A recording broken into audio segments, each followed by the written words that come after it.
11 सितंबर 2001 9/11 आतंकी हमले को आज 23 साल पूरे हो गए।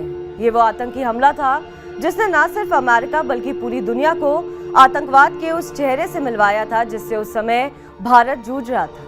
20 साल बाद भी अमेरिका इस दर्द को शायद ही भुला पाएगा। इस हमले का जिक्र जब जब होगा तब तब पाकिस्तान का जिक्र भी किया जाएगा। आइए आपको बताते हैं हमले के बाद व्हाइट हाउस का नजारा क्या था।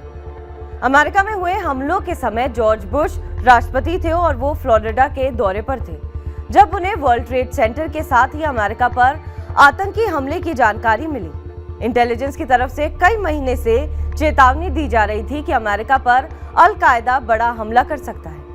अमेरिकी इंटेलिजेंस CIA के ऑफिसर रहे और उस समय नेशनल सिक्योरिटी काउंसिल में रहे ब्रूस रिडल ने बताया कि पाकिस्तान उस समय उस देश के तौर पर था जिसे किसी भी हमले की साजिश या इससे जुड़ी अफवाहों के बारे में पूरी जानकारी होती थी, मगर उसकी तरफ से कोई जानकारी साझा नहीं की जा रही थी। रिडल के उस समय इशू और नॉर्थ अफ्रीका के मामलों पर नजर रखते थे और राष्ट्रपति के विशेष सहायक थे। उनके पास अफगानिस्तान की भी जिम्मेदारी थी। तत्कालीन नेशनल सिक्योरिटी एडवाइजर कॉटजिला राइस हमलों को देखकर हैरान थी। CIA की तरफ से करीब रोज ही राष्ट्रपति को बड़े आतंकी हमलों की जानकारी दी जा रही थी। 6 अगस्त 2001 जब राष्ट्रपति को ब्रीफ किया गया, उसमें कहा गया था कि एक आतंकी संगठन अमेरिका पर हमला करने के लिए बेताब है। हालांकि तब हमले की टाइमिंग और इसके टारगेट के बारे में कुछ नहीं पता था। कुछ इंटेलिजेंस इनपुट में एयरक्राफ्ट को हाईजैक करके हमले को अंजाम देने की बात कही जा रही थी। 9 सितंबर 2001 को जब अफगानिस्तान में अल कायदा और तालिबान के आतंकियों ने अहमद शाह मसूद की हत्या की तो अमेरिका सजग हो गया। अल कायदा के 2 आतंकियों ने उन्हें मार डाला था। 2 दिनों बाद अमेरिकी सरकार हत्या की वजह को लेकर सुनिश्चित हो गई थी। अमेरिका समझ चुका था कि मसूद की हत्या सिर्फ उनकी सेना का मनोबल गिराने के लिए की गई है, जो तालिबान के खिलाफ मजबूती से खड़ी थी।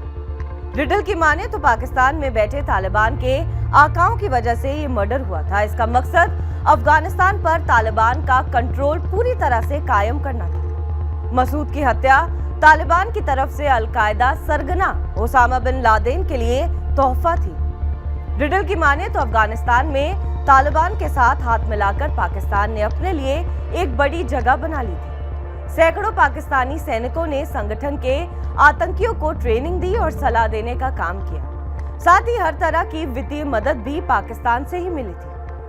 जबकि पाक की इंटेलिजेंस एजेंसी ISI ने तालिबान के साथ जानकारी साझा की थी, जब से तालिबान ने अल कायदा को सारा साजो सामान देने का काम किया। पाकिस्तान लगातार उनकी आतंकी गतिविधियों की हर बारीकी को समझने लगा था। NSC स्टाफ की मीटिंग से पहले सुबह 9 बजे के करीब रिडल और राइस व्हाइट हाउस के सिचुएशन रूम थे और यहीं पर उन्हें जानकारी मिली।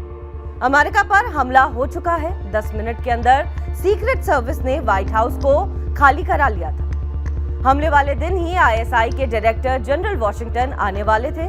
रिडल कहते हैं कि हमले के बारे में उन्होंने अमेरिका को कोई वार्निंग नहीं दी थी, ना ही उन्हें इस बात की समझ थी कि तालिबान कितना मजबूत होता जा रहा है। रिडल अपने घर चले गए थे और उस समय सऊदी के राजदूत प्रिंस बंदार ने उन्हें कॉल किया। वो काफी परेशान थे और रिडल ने उन्हें बता दिया था कि अल कायदा ने इस हमले को अंजाम दिया था। रिडल ने यह भी साफ कर दिया था कि हमले के लिए अल कायदा ने ज्यादातर आतंकियों की भर्ती सऊदी अरब से ही की थी। 12 सितंबर को जब अफगानिस्तान में अमेरिकी फौजों को भेजने का ऐलान बनना शुरू किया, पाकिस्तान का भी जिक्र हुआ। इसी दौरान पाकिस्तान इंटेलिजेंस चीफ और मिलिट्री चीफ को अमेरिका ने वार्निंग दी कि उन्हें तुरंत तालिबान से संबंध तोड़ना पड़ेगा। बहरहाल इस खबर पर आपका क्या कुछ कहना है, हमें कमेंट करके जरूर बताएं। बाकी देश और विदेश की तमाम बड़ी खबरों के लिए आप देखते रहें TV9 डिजिटल।